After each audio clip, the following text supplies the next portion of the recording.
I'm riding, Tanner. Welcome to the most entertaining show in sports betting entertainment. My name is Tanner Kern, certified G, bona fide stud, and you can't teach that.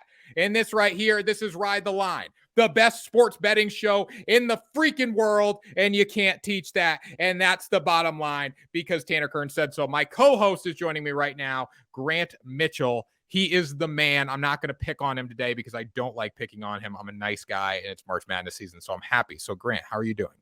Tanner, I'm doing awesome.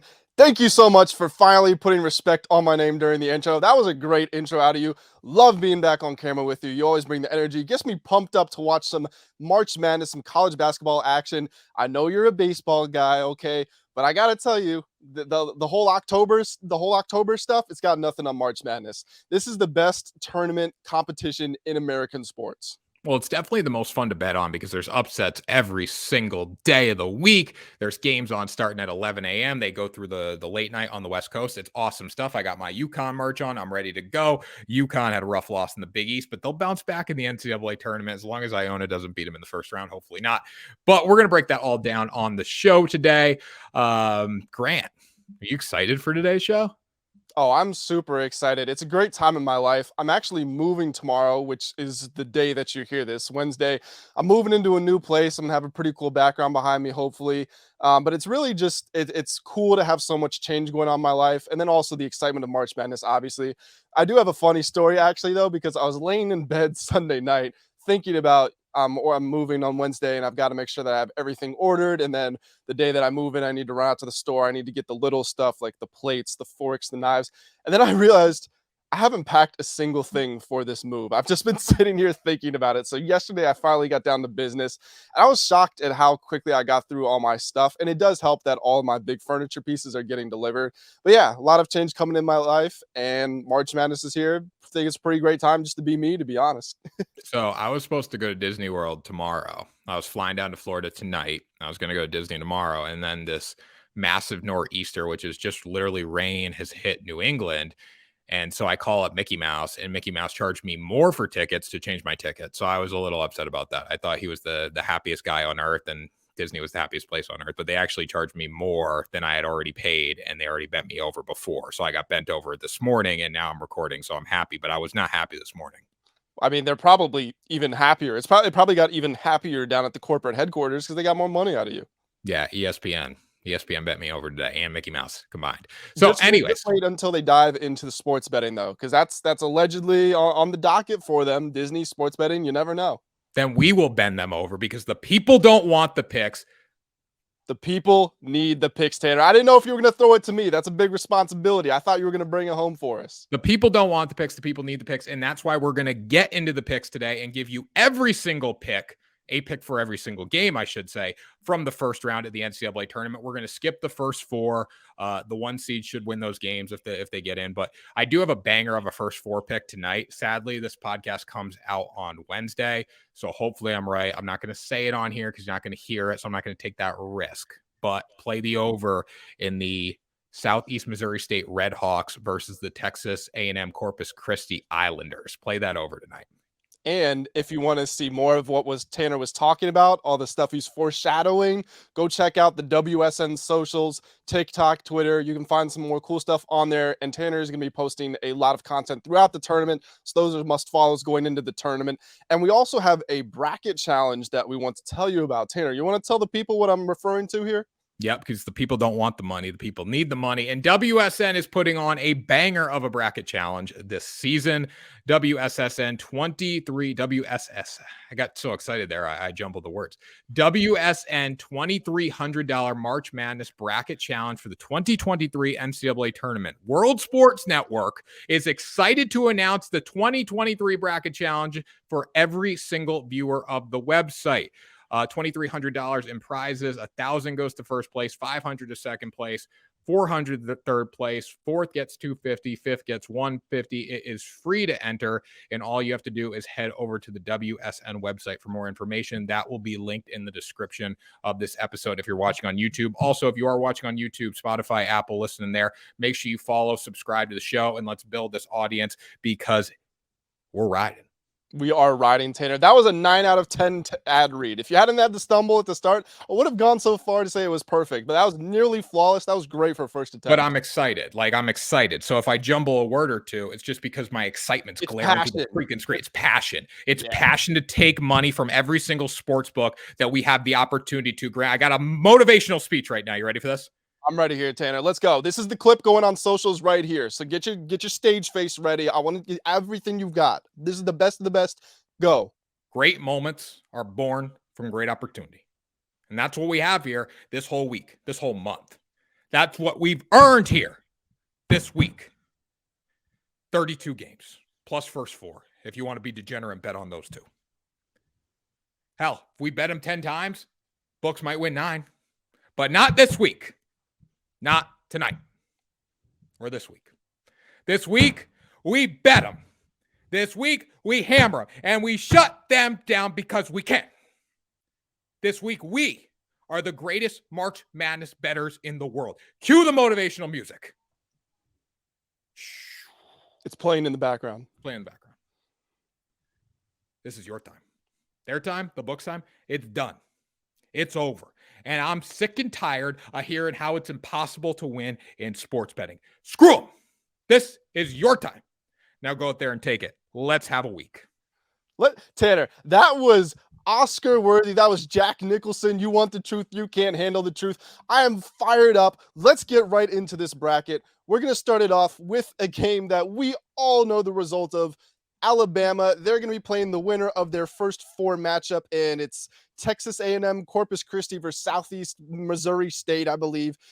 Alabama's going to win. There's not a whole lot to talk about. UVA is the only number 1 seed that's lost to a 16. We don't got a whole lot to talk about there. Why don't you take us into Maryland, West Virginia? This is how it's going to work, by the way, guys. Tanner and I are just going to go back and forth looking at each game. If one of us disagrees with the other, we're going to jump and give our thoughts on it. But I took the first one, Tanner. Maryland, West Virginia, you're up. Roll Tide. Roll Tide. I just wanted to say Roll Tide. Maryland versus West Virginia here. Bobby Huggins. This is the game I'm looking forward to because of Bobby Huggins. I'm going to lean towards West Virginia in this one. Big 12 was a stronger schedule. I think we're going to see that in this game. Maryland obviously can. They're very well-rounded team. West Virginia has been inconsistent at times this year. They've been really strong at home, have been the greatest team on the road. But I do like them to pull out the win. I think the more experienced team and the tougher schedule is going to allow them to get the job done in the first round. But this should be a great game. This should definitely be a great game. I think it's going to be one of the closer games in the first round. I think it could be a little bit of an ugly game. I have trepidation with Maryland. I think they can get hot or cold, and you really don't know which version of them is going to show up. And that's large in part been the ethos of West Virginia's program in the last couple of years. So I think this should be a real 50-50. If you like West Virginia, I'm not going to tell you you're wrong. I probably wouldn't bet this game. On my bracket, I have Maryland. Got to say it. But again, it could really go either way. Let's go to the next game. San Diego State versus the College of Charleston. This is the 5-12. And I've got to say, I think that an upset is a real possibility here. Now, San Diego State is one of the most well-balanced teams in the entire bracket. Their offense is the weak point, but they're good on the board. They're good on defense, and they're not bad on offense. But what they have in consistency and overall ability, they lack in a knockout punch. They don't have one defining characteristic that you can go to. You can go to the well and pull it out every time. And the College of Charleston, they're unlike any team that, and not only San Diego State, but really any team in the country has played much. They attempt the second most threes per game. They have 5 players who are averaging 10 plus points, and their 6th man is averaging 9 points. They have such a wide spread of ability, and the fact they jack up so many 3-pointers, it's just hard to account for. I think you're looking at a real upset possibility right here. Yeah, I like the College of Charleston. 20-12 against the spread, no matter what conference you're playing in. That's very tough to do. You look at San Diego State, good team. I don't think they're a great team necessarily, and I think this is a great upset pick here. If you're looking at points, I would play Charleston at +5. I think that's a steal. This is my mid-major wagon of the tournament. I think they could make some noise, kind of like a St. Peter's of last year. And Tanner, I got to say, they haven't beaten a ranked team, but they did beat my Virginia Tech Hokies. And not that we are the best team in the world, but we are a good barometer. We're a good measuring stick to tell if a team is good or bad because we're a consistent team. We have a higher floor. And the College of Charleston really impressed me. Now, granted, that was our 5th game of the season, I want to say, but they've had a couple of impressive wins since then. They entered the tournament on a win streak. Definitely a team to watch. Why don't you take us into the next matchup? Now, we are picking like just straight money line plays here. Obviously, some of these are super juiced to minus 10,000 in some cases if you're looking at a 1 versus 16 game. But we'll kind of let you know if we think you should lean towards points or play the money line here. Virginia versus Furman. Virginia's a 4 seed. Furman is a 13 seed. I like Furman with the points in this game. Again, we're picking money line, so I want to say Virginia, but this could also be a good upset game. Mike Bothwell. That's what you need to know, Grant, for Furman, because an underdog is a hungry dog, and hungry dogs run faster. This kid's scoring 18 points per game. Very well-rounded team, and Furman adds up in all the advanced analytics.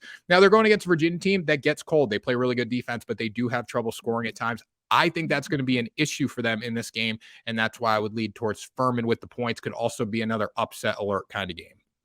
Yeah, I absolutely agree with that. And I want to push back on something you said. You said Virginia is great on defense, and they are good on defense. Don't get me wrong. But the fact that they're top 10 in points against per game just speaks to the pace of play that they play at. They are so slow. If you look at their defensive rating, it's actually not quite as good. Now, they have Tony Bennett, who is arguably the smartest basketball coach in all of college basketball, especially with Mike Krzyzewski's gone, Jay Wright is gone. You really got to put him in that conversation. So I do have massive respect for them. And I think it's possible that off of him alone, they could make it into the Sweet 16. But Furman, like you said, they're a matchup problem for these guys. They're top 10 in the nation in points per game. They shoot the 3 ball not particularly well, about 35%. That's not terrible, but they shoot it a lot. They've got, like you said, Mike Bothwell. He's scoring 18 points per game. They have players that can get at UVA. And then even though Furman's defense is really bad, UVA doesn't have the offensive talent to take advantage of that weakness. Jaden Gardner's their go-to guy, but what is he going to give you in the tournament? Armand Franklin, is he going to be missing shots like he normally does? You never really know. I would definitely look at the points for this one, like you said, and I do think an upset is alive. Creighton versus NC State. Terquavion Smith. This game comes down to how he plays for NC State. NC State can score. I mean, they can shoot the 3 ball. When they're hot, they're hot. I think Creighton is the more consistent team, but don't look at this as like a 6 versus 11 game. This is a good NC State team that's played a tough schedule in the ACC. I'm not saying it's as tough as the Big East. I'm going to go with Creighton as this one. I think they're the more consistent team, and that's why I'm leaning towards them. But still, don't knock out NC State with the points, especially. That could be somewhere to lean to, but I like Creighton. I think whoever wins this matchup advances to the Sweet 16. I think it is going to be very good. Like you said, NC State, it's not just if they make their 3-pointers, they're good. If they make their 3-pointers, they're not unbeatable, but they're really, really good. They look like a top 3 seed.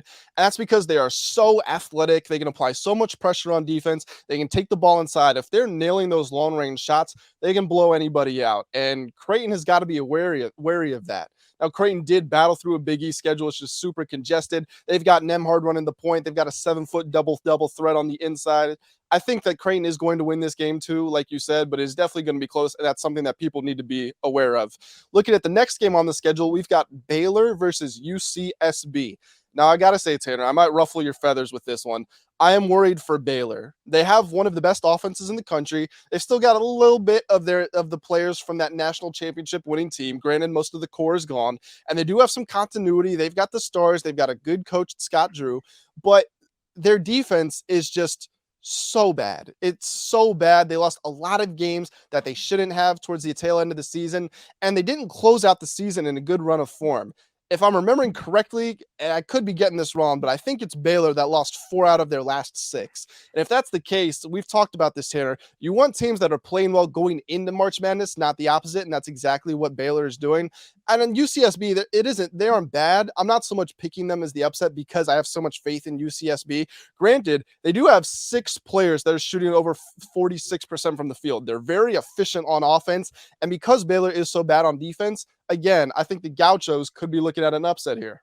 I think the Gauchos could out-physical Baylor, as surprising as that sounds. And I think they play smarter basketball. They don't play in the same kind of conference, obviously. I'm going to be honest. I don't even know what conference the Gauchos are in, but it's not the Big 12. I can guarantee you that. But Baylor's turned the ball over too much. They foul too much. They get into trouble a lot. I still would take Baylor in this game, obviously. If I had to pick a point side, I probably would lean on the other side because it is hard to win in March Madness no matter what here. But I don't like Baylor to advance far in this tournament. Yep, I agree with you. All right, you're up for the next one.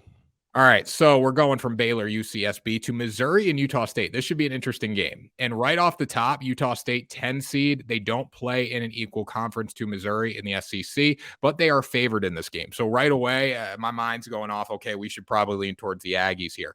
Missouri's a good team. Again, not the most consistent team in the world, 16-16 against the spread. Utah State has not played the greatest schedule in the world, but they have dominated the teams that they have played. Only have 8 losses on the season, 21-12 against the spread. They can score. They can do pretty much everything well, and consistency wins. If they get open looks, they're going to knock them down, and that's why I would lean towards Utah State. Yep, I'm with you. They shoot 40% from 3. They can also make their mid-range shots. They can take it inside. Missouri can score an awful lot of points, which is good because they're going to have to keep up with Utah State. But Missouri is one of the worst defensive teams in the country. That really came back to bite them in that SEC game against Alabama in the SEC tournament where they looked like they had a shot, but then they end up losing by double digits. I'm also going with Utah State here. This is good. We're agreeing on a lot of our picks. And then the 2 versus 15, it is possible. We saw St. Peter's beat Kentucky last year, but I don't think we're taking Princeton to beat Arizona. Am I right in saying that? No, I mean, Azuolas Tubelis, I absolutely love this kid. I bet against him in the Pac-12 championship game. I was actually at a bar on Saturday night, and we went to some like fancy bar. So it was very like no TVs, which is stupid. It's the stupidest concept in the world. The fact that there's bars in cities that don't have TVs and just have the logo of the bar on the screen, absolutely stupid. But I watched Azuolas Tubelis, or whatever the hell his name is, rip my heart out when I was betting on the UCLA Bruins and Jaime Jaquez, and he didn't do a damn thing down the stretch. UCLA blew that game. But anyways, I love Arizona. I think they can make a deep run this tournament. Defensively, they're not great, but they can score, and they can score at will. I see them going pretty far, and I love them in this game. I don't think they're going to make a run to the Final Four. And I'm not saying you suggested that, but you said they could go deep. I don't know if I'm sold on them making a deep run. No, I didn't say Final Four. I said deep. Okay, well, I mean, for a 2 seed, what's deep? Elite 8 isn't that deep for a 2 seed, is it? They'll beat Princeton, they'll beat Missouri State or Utah State, Creighton, NC State, Baylor. They'll beat Baylor. I think they could get to the Elite 8 without a problem and probably lose to Alabama. I think they could lose. I think that Utah State could win. They shoot 40% from 3. Like I said earlier, that's the key thing. We're jumping ahead here. You know, this is the round of 32. But any team that shoots 40%, if they come out and they get their offense going in that first game, you got to keep in mind the first game is only 2 days before the second one, so they can easily carry that momentum in against Arizona. I think that would be definitely a good game to watch. But that is, what region is this? That's the South region. Let's take it on over to the East. I will start us off again with another 1 versus 16, which I am not picking an upset in. Purdue versus Texas Southern or Fairleigh Dickinson. Look, I have problems with Purdue, and we're going to touch on that later when we get into our top seeds that we're fading. But they're going to win this game, and they're going to win it comfortably. Purdue is so overrated, but the fact of the matter is they have a 7'4" monster in Zach Edey playing down the paint. And I watched a lot of Purdue this weekend because I did bet on them. Shout out to FanDuel for the profit boost they had in Massachusetts. Awesome stuff. I could take Purdue from minus 320 down to like 150, 165 and just bet them money line. So I watched that whole Penn State game. When they let the Nittany Lions crawl back into it, I was getting disgusted. But Zach Edey is just a beast in the paint. Like he's close to impossible to stop. I mean, he could just sit there. You give him the ball down the paint, makes one move, a little over the shoulder shot. Like it's going in every time. He ain't getting rebounds over him. You got to foul him. And he doesn't foul on defense. He's a talented basketball player. So because of him, they always have a chance to win, but they have so many issues outside of that, which we'll talk about later in the show. You know something funny? I knew somebody in my elementary school with the last name Edey, and they pronounced it E-Day. And I was listening back to our last show we did, and I realized I was calling him Zach E-Day because I have that person from elementary school still in my mind. So I had to remind myself it's Zach Edey. But yeah, I absolutely agree with everything you said. Let's move into the next game here, which is Memphis versus FAU. This one is interesting because FAU, people don't know this, they tied for the second best record in all of college basketball. They were 31-3. It doesn't matter who you're playing, and no disrespect to FAU, but it's not like this is a blue blood program. This is not a UCLA. This is not a Kentucky. This is not a Duke, somebody like that. This is FAU, and they went 31 wins, 3 losses. That's impressive. Doesn't matter who you're playing. Memphis, however, is very athletic. They waste so much time, so much opportunity on offense, but their defense is so hyper aggressive that I think they're going to be able to stave off those guys, and they will get the win here. What about you? Yeah, I like Memphis. They play very aggressive basketball. When they get hot from the field, they'll pull up and just take shots from three. And a lot of times they're going in. Defensively, when they get into or when their opponents get in trouble, defensively, they will swarm. They'll do a full court press. And that just continues to keep teams down. That's what I like about them. When they get a team down, like you look against Houston on Sunday in the AAC championship game. When they got Houston down, they kept the foot on the gas and they finished them off. And that was not good to see for me as a Houston bettor, but it's good to see moving forward, knowing that they're going to do that against teams in the NCAA tournament. So I would ride with them. Yep. And then the next game, Duke Oral Roberts. Why don't you start us off here? Duke. By the way, shout out to the Duke social media team. Probably the best tweet I saw all weekend was the Jets guy locked out of the facility. If you haven't seen it, it was like UNC trying to get their way into the NCAA tournament. It was the classic Jets meme of the guy who got cut and he's opening the door at the Jets facility because his code doesn't work. That was a good one. I like that. Yeah, so you're going with Duke here, just straight up. You think it's that simple? Duke, straight up against Oral Roberts. What are you gonna what mid-major stat are you gonna read off, Grant? That's gonna make me change my mind. It's not so much a mid-major stat. I mean, Oral Roberts had one of the most efficient offenses in the country, and Max Abmas, he's back. He led the nation in scoring before. He's down at 22 points, and it's not like that's bad by any stretch of the imagination. It's not the same 27, 28 he was averaging before. But Oral Roberts burst onto the scene a couple of years ago when they were the 15 seed that upset Ohio State, and they made it to the Sweet 16. And believe it or not, their team is actually probably better now. That's why they're a 12 seed instead of a 15, and also they have a little more recognition. But they're a very good team. And I think that against any other team, I could be looking at them to pull the upset. But Duke just has so much length that I think they're going to be able to suffocate those guys on the perimeter. And they're also going to be able to dominate on the inside. I mean, Kyle Filipowski is a 7-foot freshman center. I just don't think Oral Roberts has a matchup for him, which is unfortunate because I would normally consider them an upset team. But Duke, they're hot at the right time. They won 9 games in a row and took the ACC championship. Not as dead set on them as you, but still going with Duke. Yeah, so we'll move into the Tennessee game here. Now we look at Tennessee versus Louisiana Lafayette. Tennessee's not like a great team. They don't do anything spectacular. They're not great on offense, not great on defense. But the thing about them is they don't make a lot of mistakes. They don't turn the ball over too much. They limit their fouls. They play really hard defense, especially down the paint, and they play smart. And that's the reason to lean with them. But just from a scoring perspective, it's nothing exceptional. And that's why I would lean more towards Louisiana Lafayette with the points here. This could be another upset game, in my opinion. Tennessee just really hasn't done it for me this year. So I'd probably lean towards Louisiana, get 11 points there. From a money line perspective, I would go with Tennessee. Again, wouldn't bet this one. But just the shooting percentage from the field and from beyond the arc is what scares me against a Louisiana Lafayette team that can score pretty often. I'm going to vehemently disagree with you. I think Tennessee's defense is elite. I know they were dealt an injury, but I still think they have just so much. They apply so much pressure on the defensive perimeter. I don't think Louisiana Lafayette has a chance. I'm going with Tennessee in a big win in this one. All right, there you go. Number 6, Kentucky. Number 11, Providence. I said it earlier. I forget which matchup I was talking about, but I'm going to say it again here. Whoever wins this, I think, automatically makes the Sweet 16 and potentially the Elite 8. And now Providence is only an 11 seed, and they're not as high as the seed or as low of a seed as they were last year. So I know you might have some trepidation about that. But this Providence team is very good. They're awesome on the glass. They're good on defense, and they're better on offense. Now, one thing that you do have to say about them is they're 1-5 when they lose the rebounding battle. I got that stat from ESPN Bracket Challenge. I'm not going to act like it. I did a bunch of research to find it. 1-5 when they lose the rebounding battle, and they're going against a Kentucky team which is above them in rebounding margin and above them in rebounds per game, mostly thanks to Oscar Tshiebwe. Do I think that they could lose the rebounding battle and still win the game purely because Kentucky is kind of a lock to win the rebound battle with Tshiebwe? Yes, I do. But it is definitely going to be close. Kentucky's offense is good, but their defense leaves a lot to be desired. They make a ton of mistakes. I think Providence has been through the ringer in that Big East. They're battle tested. They got a lot of bumps and bruises, but I think they're going to take that into this game and come out with a win.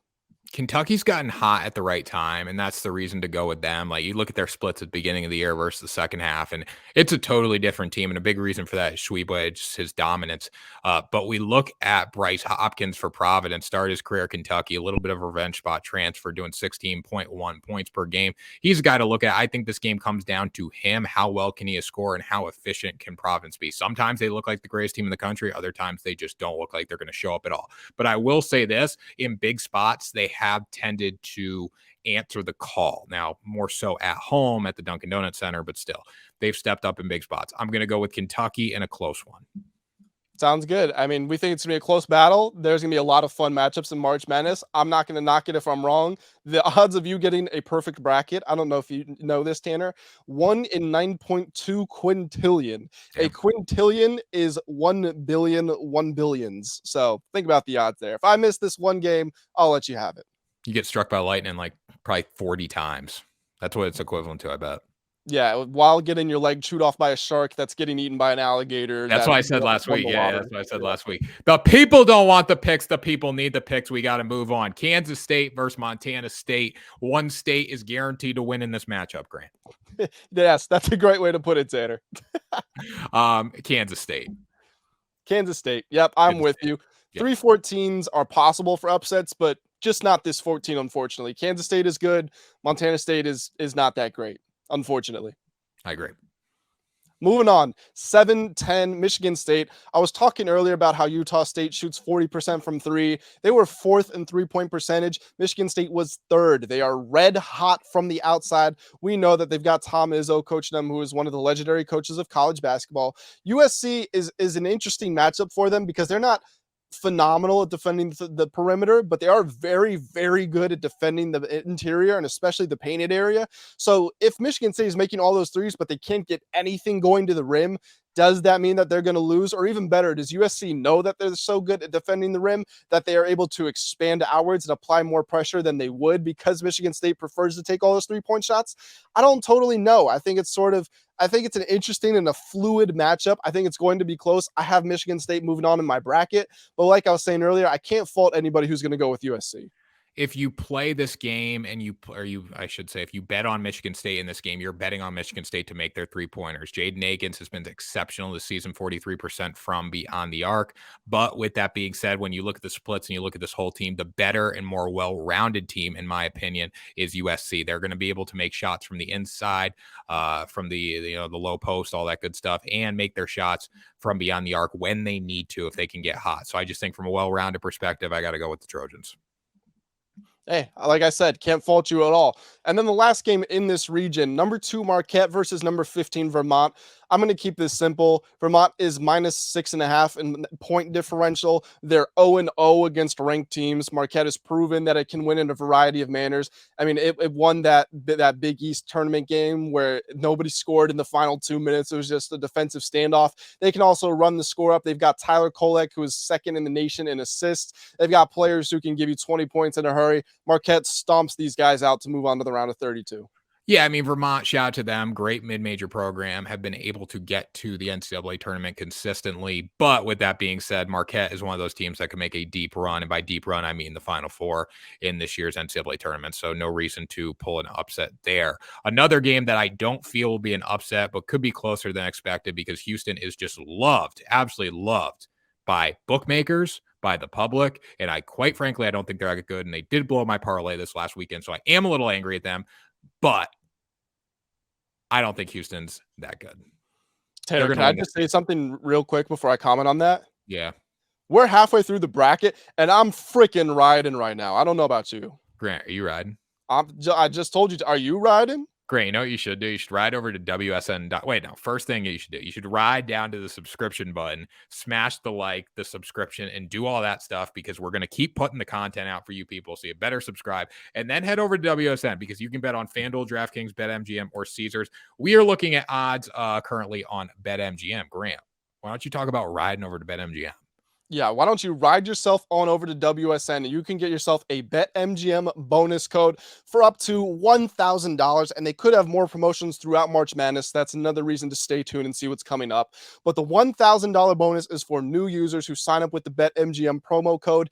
They basically insure your first bet up to $1,000. So let's say you're betting on March Madness and the very first game you want to bet on is this game we're talking about. It's Houston versus Northern Kentucky. And you're so confident in Houston, you throw down $500 on them winning on a 30-point spread. But let's say they only win by 10 and Northern Kentucky covers. What BetMGM will do is they will refund you all the money you risked, in this case $500, in the form of bet credits. Those bet credits, you can then take them, put them back on the sportsbook as stake to a bet. And if that bet wins, you win a cash payout just as you would with any other bet.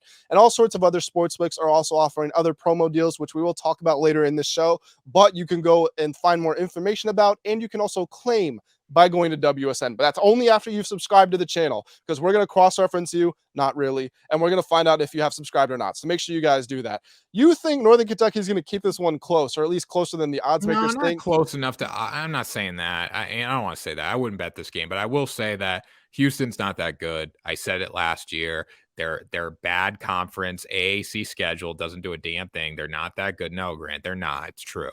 No, true. Tanner, you're not that good. This prediction is not that good. Houston Houston is unbelievable on defense. Houston sucks. No, they're amazing. Their coach is freaking defense. psycho. The kids don't respond to him. Tanner, you suck. You know what? How about that? You suck. Houston's so bad, Grant. Like, come on. This is the same thing as Gonzaga, the usual Gonzaga that plays the cupcake, that plays in the Cupcake West, and then comes into the tournament, gets beat, and can't finish the job. Same thing we see all the time, Grant. Just happens. It's gonna happen again this year.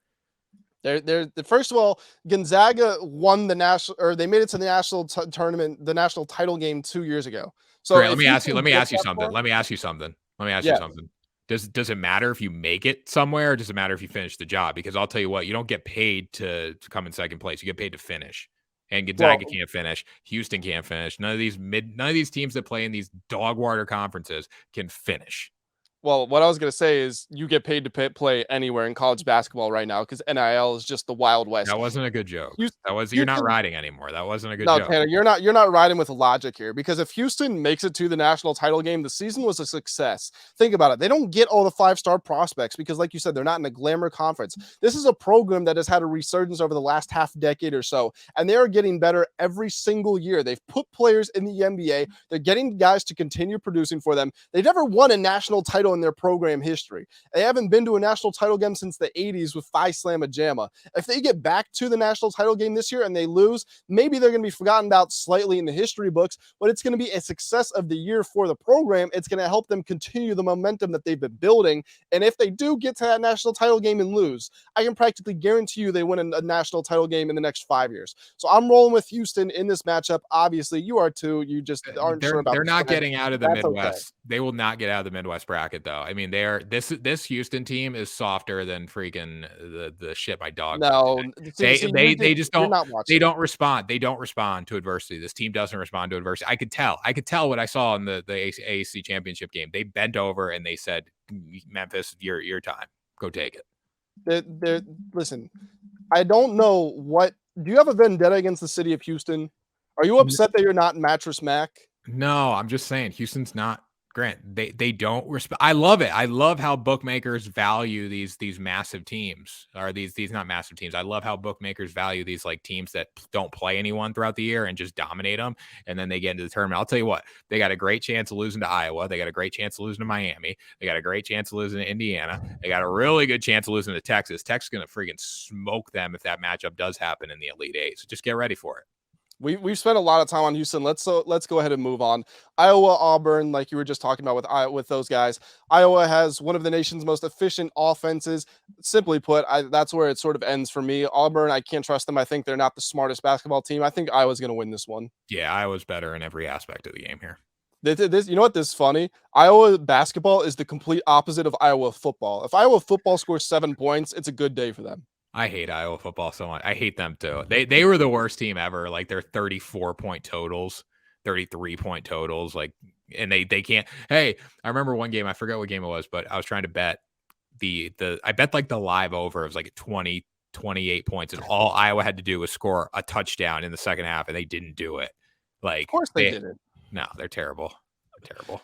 So Miami, Drake. I'll let you take this one. So I look at Miami and I look at Drake. Listen, Miami, I think they had a really good regular season. I don't think they were the most consistent team in the country. The ACC, I don't have as much respect for that conference as I do for other conferences like the SEC and like the Big 12, but they are shooting close to 50% from the field, very efficient from beyond the arc, especially when they get hot. They don't turn the ball over a lot. They don't foul. They create a lot of turnovers. I mean, 7.5 steals per game is very, very good. I think they win this game. I think they make a little bit of a run, but this Midwest region is pretty tough. Yeah, it is pretty tough. And I don't think Miami's going to make a run to the Elite Eight like they did last year as the 10 seed. I do think this game with Drake is going to be very, very close. I think we could be looking at a game that comes down to the final 60 seconds or so.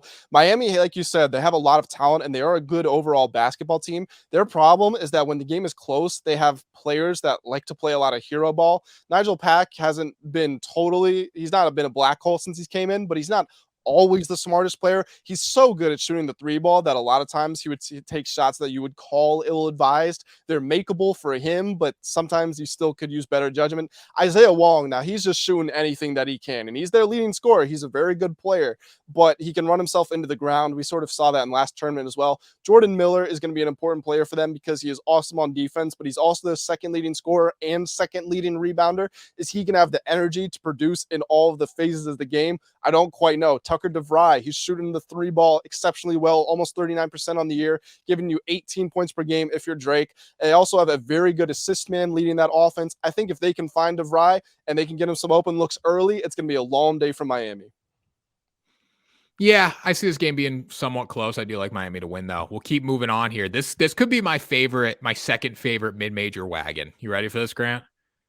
Okay. The Kent State Golden Flashes. This is one of the most grittiest teams in the country. Did you know that? I'm riding, Tanner. I'm riding. Did you know they're gritty? This is a gritty freaking team. They're riding. Sincere Carey. What kind of name is Sincere?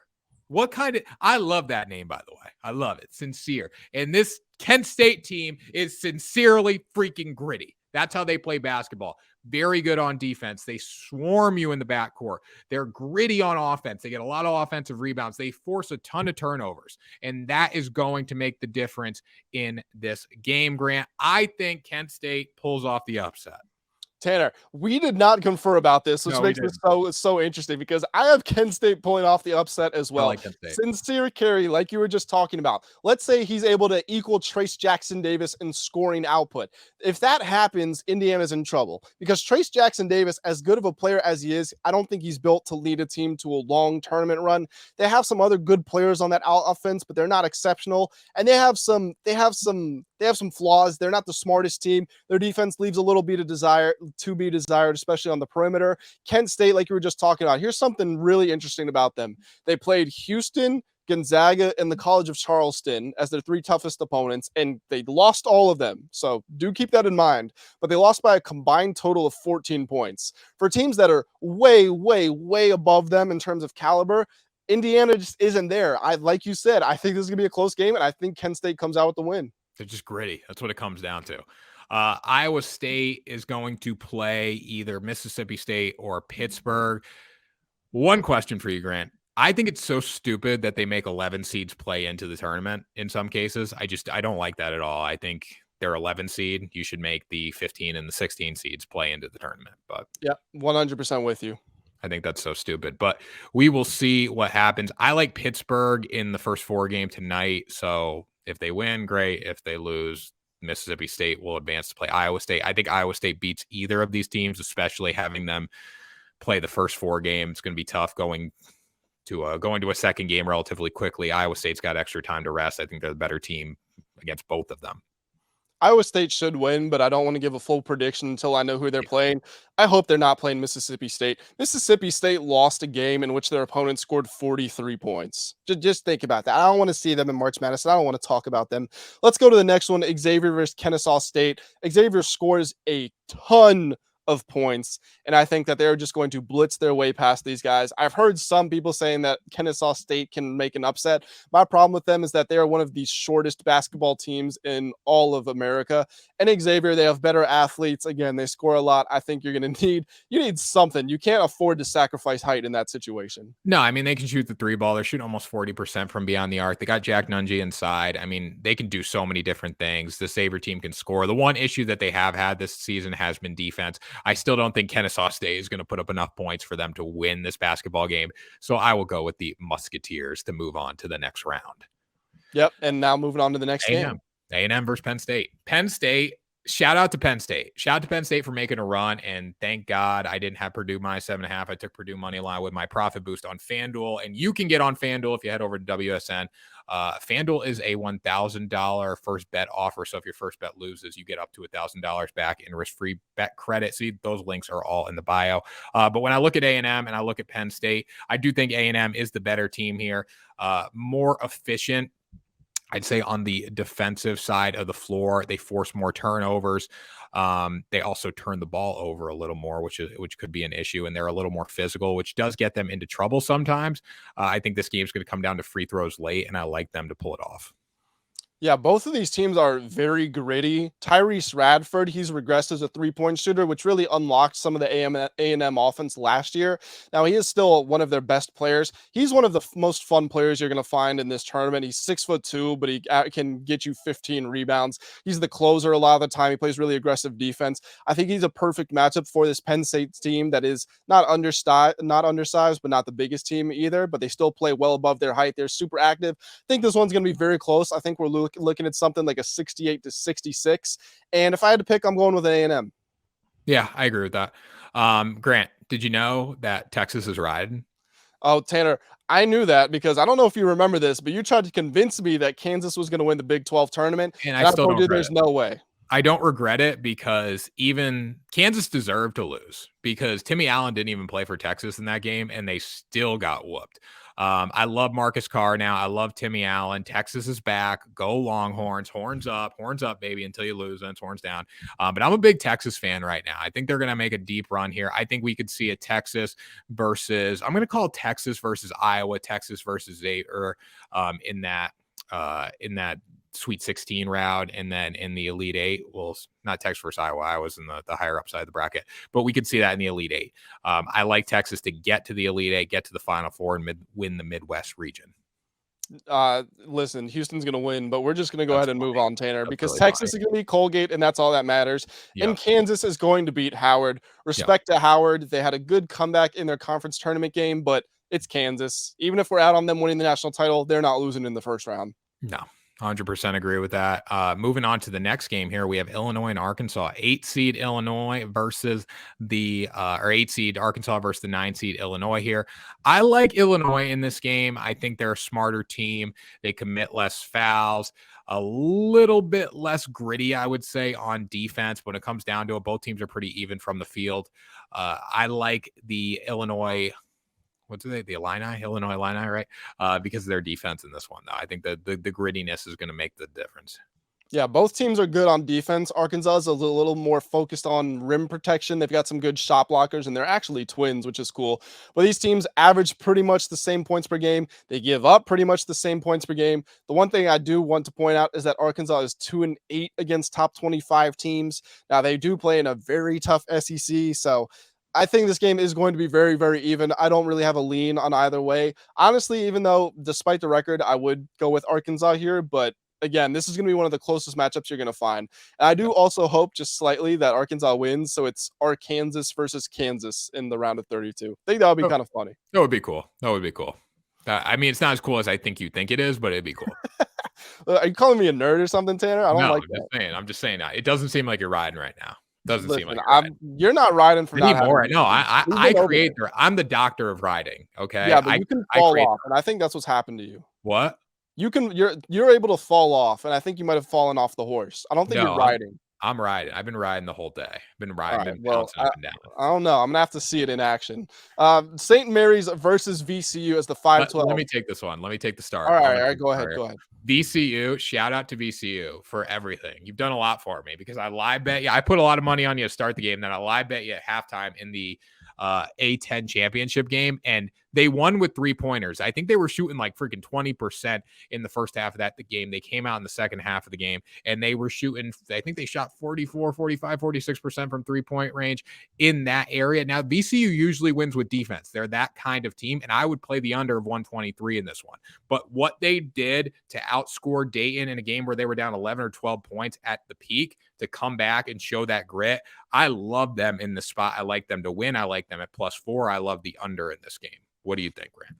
I haven't broken down the over-under, but I do also have them pulling the upset. Now, the BPI loves St. Mary's. They've got them at 19th, but VCU is supremely athletic. And like you said, that allows them to play really solid defense. It allows them to be scrappy. It allows them to compete on the boards. It allows them to go inside on offense. They're able to get some second chance opportunities.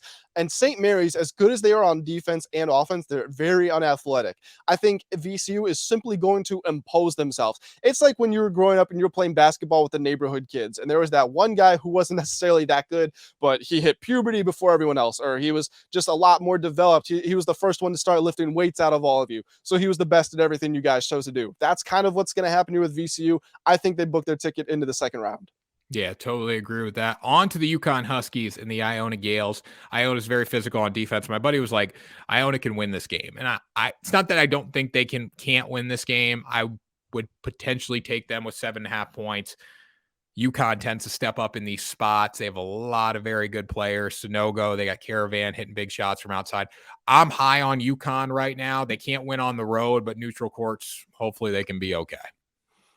Yes, I'm also very high on UConn. They're great on offense. They're great on defense. And this is one of my favorite March Madness stats. They lead the nation in offensive rebounding. When those games are close, and college players in the NBA, we talk about when we're analyzing who's going to win in futures picks, right? We look at who has the best player, because when those big moments are coming up, you need them to go and score. In college, it's great if you have that, but it's not quite as common. It's not always the deciding factor. A lot of other times it's going to come down to who makes their free throws. A lot of episode 1 we were talking about was free throws, and who is going to get second chance opportunities. Well, UConn does just that. They get so many offensive rebounds, more than anybody else. A lot of it, like you said, from Adama Sonogo. I think that they're going to go on a deep run in this tournament. I recognize they're playing Rick Pitino, and that's a tough coach to go against, but I think they win this one somewhat comfortably. I'm going with 8+ points. Yeah, Hurley's a good coach too, though, Grant. He is a good coach. Yes, Hurley's a gritty coach. Hurley is he's grit. That's what he is. Just grit. He's riding. TCU will play Arizona State or Nevada. No lean here because we don't know who they're going to play. I would say Arizona State beats Nevada, and then TCU probably wins that game. But again, do you want to give an opinion, or do we want to just wait? No, I'm just going to wait. TCU had some really impressive results, but they also lost some games they shouldn't have. So kind of need to see the matchup before I give my thoughts. Totally agree with that. Gonzaga versus Grand Canyon. Dogwater Gonzaga goes up against Dogwater Grand Canyon. Gonzaga, let's see when they're going to win this game, but let's see when they'll get beat. They'll definitely get beat by UCLA in the Sweet 16 if they get there. They will probably get beat by TCU in the second round. I don't think they make it out of the first weekend. It's Dogwater Gonzaga. It's Drew Timme show. If he doesn't make shots, they're just not good. Gonzaga's problem is that they're going to win this game. They're going to be Grand Canyon, by the way. But their problem is they score so many points, but they do it just because they're so much fundamentally better than everyone. When they run into a team that's also fundamentally good or has a lot of talent, they're going to struggle, and their defense isn't good. They can't hit 3-point shots. If you slow down Timme, it's kind of game over for them. And UCLA would have absolutely been my pick to do that. I am a little worried since Jalen Clark is injured, but I still think they could get to that point. And we are jumping ahead. So let's go down and look at Northwestern versus Boise State. Boise State quietly has a well-balanced team. All of their starters are averaging double digits. They shoot a pretty good percentage from the field. Northwestern has next to no offense, but they're awesome on defense. In this situation, it's the fact that Boise State is balanced for me, which makes me think that they have the advantage over the defensive-minded team. If they had one or two players that were out-and-out scorers and Northwestern was able to key in on them and slow them down, then maybe I would be going the other way. But they have such a wide array of options that I just don't think Northwestern is going to be able to keep up on the scoreboard. Yeah, I mean, Northwestern's got Boo Buie and Chase Adaji. Those are the two guys that can score. If they don't score, they really struggle. I mean, this team's doing under 68 points per game, have not been that good this season. I will go with Boise State here. Yep. And then lastly, UCLA They screwed me last week. They'll probably screw me again in this tournament, but they will beat UNC Asheville. Jaime Jaquez is that good. This team's really good. They blew the Pac-12 championship game. I'm trying to vent right now, Grant, and I think they missed 4 or 5 shots down the stretch, which would have won them the game. But we live and we learn. We move on, and we bet them in a parlay in the first round. We do bet them in a parlay because they are a lock. I wonder what the odds are, and this is not gambling advice. Don't do this. This is not a sharp bet, but I wonder what combined odds you could get for every 1 seed and every 2 seed. Yeah, it probably would be about even money, I'm assuming. And one of them are going to lose probably. That's just the way it works. But I would think it would be even money to a little better. I mean, if you take minus 800 to minus 1,000 8 times, you're probably going to do pretty well there. We don't recommend doing this. Yeah, don't do that. Don't do that, but it's just curious. Cool to think about, yeah. And let's look at some of our favorite teams to win it all. These odds, like we said, are courtesy of BetMGM. If you want to go over and get yourself a promo code from WSN for a $1,000 prize, depending on the outcome of your first bet, please go ahead and do that only after you've hit the subscribe button. Houston is the favorite to win it all at plus 550. BetMGM then has Alabama and Kansas tied in the second spot at plus 800. Then in the sort of fringe second tier of contenders, Purdue plus 1,100, Arizona plus 1,200, UCLA plus 1,200, and you've got the rest filling in. Is your pick coming from this group of 6, Tanner, or are you looking at someone else? My pick is coming from that group of 6. It is. And I'll tell you this right now. If you want to make a donation to BetMGM, they're very good people. Bet on Houston at plus 550 because that's exactly what you're doing. You're donating. You're keeping the lights on at BetMGM if you bet Houston, in my opinion, personally. I don't think they're that good, so I'm going to stay away from them. I love Alabama at plus 800. Another team that is not on here that I do like is also Texas. I don't think Kansas gets back and wins it again. Purdue, too many issues. Arizona, not great on defense. UCLA has really let me down. So out of that list, I would say Alabama, and then another team that I'm looking at is Texas because Texas is back. Yep, Texas is very good. I've got to say, I don't have a solid lean on who's going to win the tournament. We talked about it on episode 1 of this show, I believe, where there's not a clear favorite. Maybe in the sports books, there's a favorite, Houston, but there's not a clear favorite just to most of us watching. We say, oh, that team has the most talent, or that team's playing the best right now. It's just more so which teams are more prone to upsets than others. I think Houston is not prone to many upsets, and that's why I have them making the Elite 8 comfortably. And from there, they've got to win a couple of tough matchups, and they didn't have a tough schedule, and like you said, but I think we've seen performances from them in March Madness before that are encouraging. And also a lot of the teams that have those cupcake sort of schedules, they're just so good on offense that they're able to dominate everybody. It's the Gonzaga problem. Houston defense translates. It doesn't matter who you're playing. And not just that, they're the nation's best defense. They're one of the nation's best offensive rebounding teams and second chance teams. They're smart with the basketball and they can score. For that reason, again, I'm not saying this is a lock, but I do like Houston to win it all. I think this is the year they get over the hump. And if they don't, I will say that Texas team that you're high on, I am also very high on. And you don't get to claim Texas. I get to claim Texas because I had them beating Kansas. So I think whoever wins that matchup, when would that occur? That would be in the the Elite 8. I think whoever wins that Elite 8 matchup between Texas and Houston is going to go on to win it all. I also think UConn can make the Final Four. If they get there, maybe they've built up enough momentum to get in. But there are 4 seeds, so you could get some great value for them. UCLA, they've got the injury. Purdue, I don't trust Zach Edey. And if you want to find out why, go listen to episode 1 of Ride the Line. And who are the other big contenders? Alabama, they're a very, very good team, but they sort of live and die by the 3. It's just a matter of, are they going to be able to make 3-point shots in how many games in a row? Is it 6, 7, however many it is? They've got to make threes in all of those games. And they've got to deal with the internal pressure of, yes, they're a football school, but this is the most pressure they've ever had to win a basketball national championship. Plus all the controversy hanging over Brandon Miller's head. It's just a lot to deal with, especially for 19-year-old kids. Well, Texas already beat Houston. It's already written because they're riding. Number 2, Brandon Miller situation has not affected him at all, his on-court play. Alabama just cares about sports, so they don't care. Like I was talking to my buddy who actually went to Alabama the other day, and it's like, if this was anybody but Brandon Miller, the kid would be in jail. But Brandon Miller is the guy, so he will not be in jail. He will be on the court, and he'll be playing effectively, in my opinion. And then other than that, Grant, I do like what you had to say there, except Houston, because you're just going to make a donation to BetMGM. But the good news is you get that money back if it's your first bet on BetMGM. which is good because you're donating to them by betting on the Houston Cougars. Way to bring that home, Tanner. That was really good. Why don't you tell us about some of the low seeds, as in 1, 2, 3, 4, that you are fading in this tournament? And that doesn't have to be in the first round, but let's say they're headed for an exit earlier than most people are expecting. Number 1, Purdue, because all they got is Zach Edey. That's it. Everything else, they're not good. But he is a massive man. It does not going to translate over time. Penn State should have beat them in the Big Ten championship in that comeback. Virginia, not great on offense. That's a problem. So there's what I'm fading in the South region. We go to the East right now. Or no, that was the East region. Never mind. I'm messed up right now. Virginia's in the South. Okay, Virginia's who I'm fading in the South. In the East, I'm fading Purdue. I love Marquette, so I can't fade them. UCLA, I'm not super high on right now, but I'm not going to fade them. Gonzaga, totally fade them. That's a donation. You want to bet on them, you're donating. And then if I go to the Midwest, easy. Houston, no brainer. Leave them alone.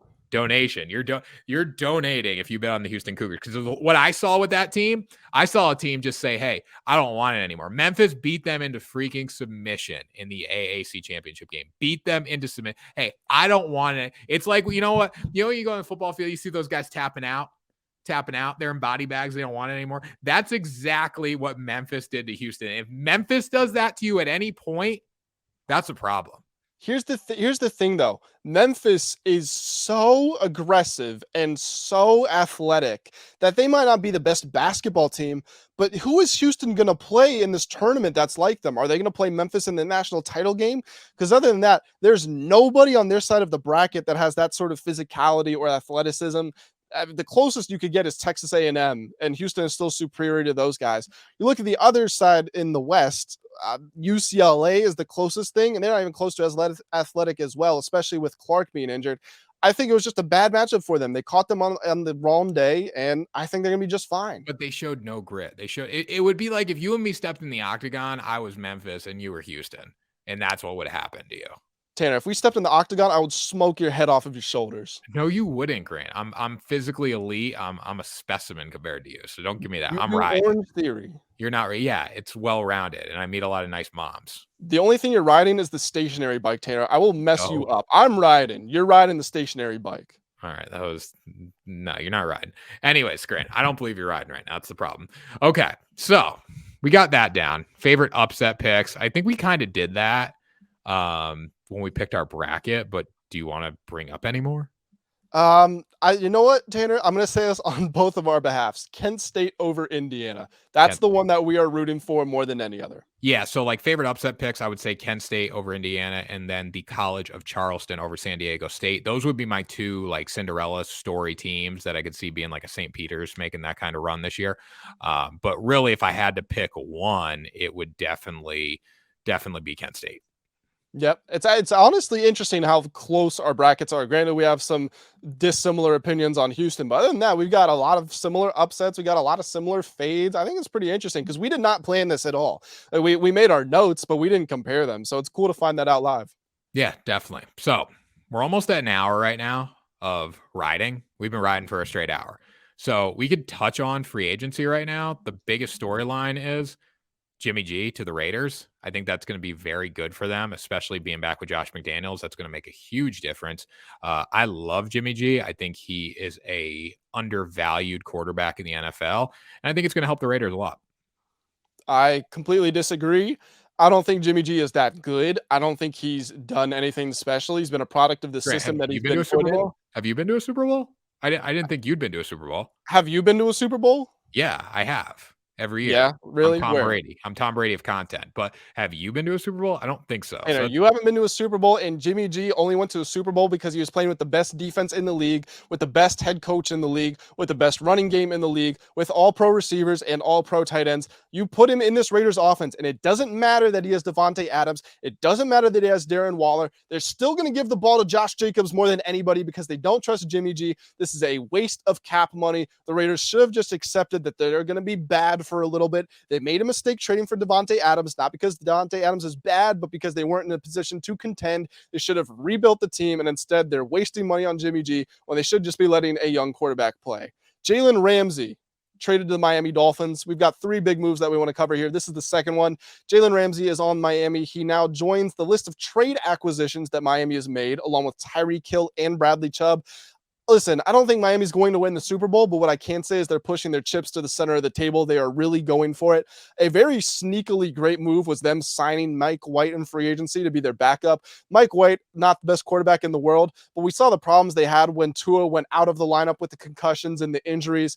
Teddy Bridgewater comes in. He's not the best quarterback, and he gets injured a lot. Skylar Thompson comes in. He's a rookie. He's not ready for the big stage. Mike White, he might not go out and win you every game, like I said, but he's going to throw for 300 plus yards consistently. And when the whole focus of your offense is to air the ball out to Tyreek Hill and Jalen Waddle and get those guys in space, I think it was a great move. I think the Dolphins are really going to be competing next year. It sucks for them. They've got to go against the Buffalo Bills and potentially Aaron Rodgers' Jets, but I think this was a good period for them.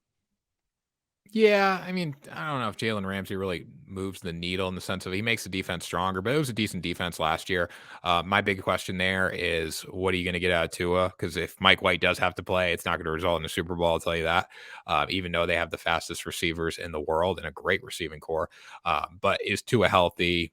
How's the concussions? That's the question that we're going to have to wait to see till we get in the season. And then lastly, the Chicago Bears, the team that I'm pretty excited about. They signed Truman Edmonds. They traded to get DJ Moore. I love DJ Moore. I think it just adds another weapon into Justin Fields' pocket, and he needs some weapons because if he doesn't have them, he's in trouble. Yeah, he had arguably the worst weapons in the league last year, at least in the passing game. Khalil Herbert, David Montgomery, that's a decent one to attack in the backfield. But other than the Giants, who can you say really had definitively worse weapons than Justin Fields? DJ Moore was inconsistent, but that I don't really think that's his fault. It was a product of Sam Darnold's in the lineup. Now Baker Mayfield's in there. Now PJ Walker is in there. Look at some of his performances from last season. 6 catches for 117 yards and a touchdown. 6 catches for 152 yards and a touchdown. 4 for 103 and a touchdown, 7 for 69 and a touchdown. The signs are there, and you put him in an offense with a guy in Justin Fields who is so explosive and so phenomenal in the back half of last season. And you've got Chase Claypool. He's young. Some people, he has potential. I'm not that high on him, but some people still believe in him. Darnell Mooney has proven himself. Khalil Herbert had the most yards per carry of qualified running backs last year. He looks like he's going to be the number one if Montgomery isn't back. I think this is a Bears team to be excited about. And Tremaine Edmonds, not only is he a sensational linebacker, but he replaces what they lost in Roquan Smith. So great job by the Bears. Yeah, I like what the Bears are doing right now. They're putting weapons around a good quarterback because Justin Fields has the ability to be a good quarterback in this league, especially with his legs. I mean, what he did without any talent around him was pretty impressive last year. So excited to see what he can do with a little more this year. Grant. Yeah, go ahead. Or do you have something else to say? Or do you listen, you go ahead. I think we're both transitioning and you beat me to the punch, so you go. Because I'm riding and you're not. Anyways, that was Ride the Line for episode 2. It's been an electric run so far, electric start. This is the most entertaining show in sports betting entertainment, in my opinion, and the world's opinion too, at the World Sports Network, WSN. Check it out. Yeah, if you don't believe us, go check out the comments and make sure you leave one on this episode. First of all, we are always going to be interacting and engaging with you all, so please feel free. And if you have any sort of comments, any criticism, let us know in the comments. We're open to everything. But more than anything, make sure you hit that subscribe button. Follow us on the socials at WSN. You can follow me personally on Twitter at Mile Mitchell. Mile is in like a mile, 5,280 feet. And on TikTok at sports.g.g. Tanner, I forget your handles, so why don't you let the people know? At Tanner Kern on TikTok, at Tanner Kern on Instagram, at Tanner Kern _ on Twitter, because that Tanner Kern wasn't available. There's a guy with like 10 followers that has it, so I'm a little upset about that. But that was the show. That was an epic show. Remember, check out the bracket challenge. You can play all our picks. We'll be competing in it too, so you can compete against us and all that. Follow the page, like the video. Don't just touch the subscribe button or whatever you said, click it. You got to smash it. Yes. Yeah, you got to make sure it comes with enough emphasis. Yeah. People don't want the picks. People need the picks. And that was the show today. Thank you for joining us. That was Ride the Line episode 2. Grant, final question. Are you riding? I'm riding. Thank you all so much. And we hope that you are riding throughout March Madness. And we will see you on the next episode. Whoa.